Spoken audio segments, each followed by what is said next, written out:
छत्तीसगढ़ी गाने देखने के लिए हमारे YouTube चैनल को सब्सक्राइब करें और नए अपडेट्स जानने के लिए बेल आइकन के बटन को क्लिक करें।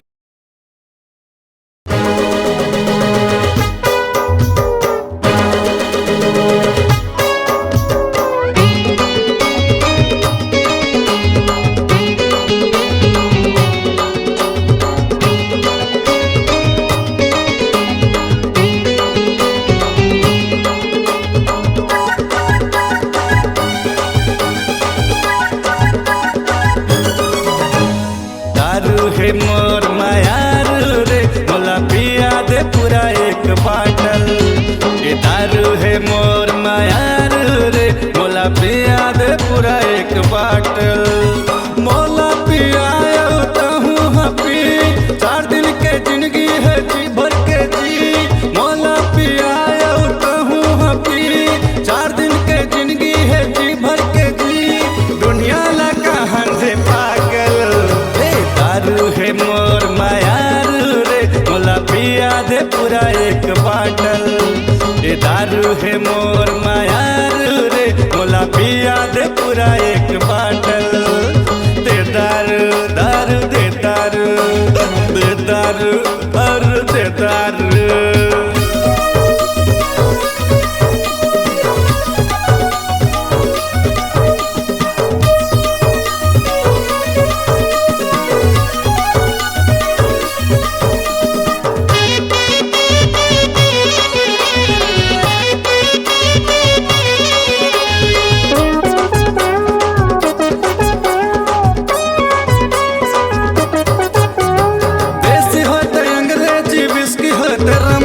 सिगरेट के धुआं उड़ा बंदे मिट जाए यार गम।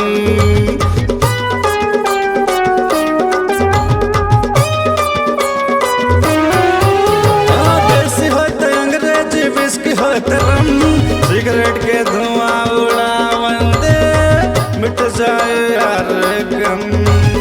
ये हम बस अभी एक थी दरवा के झन दे बत्ती। बस अभी एक थी दरवा के झन दे बत्ती। जल्दी से चकना मंगा चल। दारू है मोर मायारू रे मोला पिया दे पूरा एक बाटल। ये दारू है मोर मायारू रे मोला पिया दे पूरा एक बाटल। दे दारू दारू दे दारू दे दारू और दे दारू।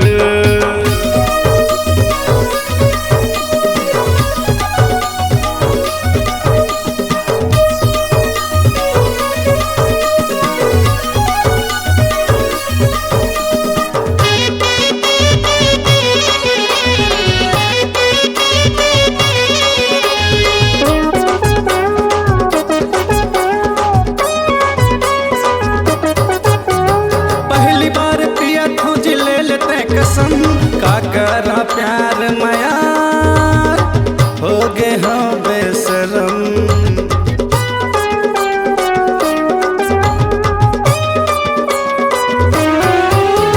पहली बार पिया तुझ ले लेते कसम। का करा प्यार में यार हो गे हाँ बेशरम। चढ़त नहीं ये नशा का हो गे जी बोले में काबर बोले नहीं। चढ़त नहीं ये नशा का हो गे जी बोले मकाबर बोले नहीं। दीवाना करे टूरी काजल। दारू है मोर मायारू रे मोला पिया दे पूरा एक बाटल। दारू है मोर मायारू रे मोला पिया दे पूरा एक बाटल। मोला पिया तहूँ हपी 4 दिन के जिंदगी है जी भर के जी। मोला पिया तहूँ हपी 4 दिन के जिंदगी है जी भर के जी। दुनिया लगा हंधे पागल। दारू है मोर मायारू रे मोला पिया दे पूरा एक बाटल। दारू है मोर मायारू रे मोला पिया दे पूरा एक बाटल। ये शराब हवाए बड़ खराब रे पी के झन होता पागल। ये शराब हवाए बड़ खराब रे धन होता पागल। दे दारू दारू दे दारू दे दारू दारू दे दारू दे दारू दारू दे दारू दे दारू दारू दे दारू। आपकी आवाज ही आपकी पहचान है। यदि आप अपनी आवाज को एक नया आयाम देना चाहते हैं तो चले आइए मल्टी ट्रैक डिजिटल रिकॉर्डिंग के लिए AVM audio video studio, Khamtarai, Raipur. Mobile number 9301523929 और 7869646201। यदि आप नए एवं पुराने गीत सुनना चाहते हैं तो avmgana.com में जाकर गाना फ्री डाउनलोड करें और YouTube चैनल में AVM गाना और KK कैसेट्स को सब्सक्राइब करें।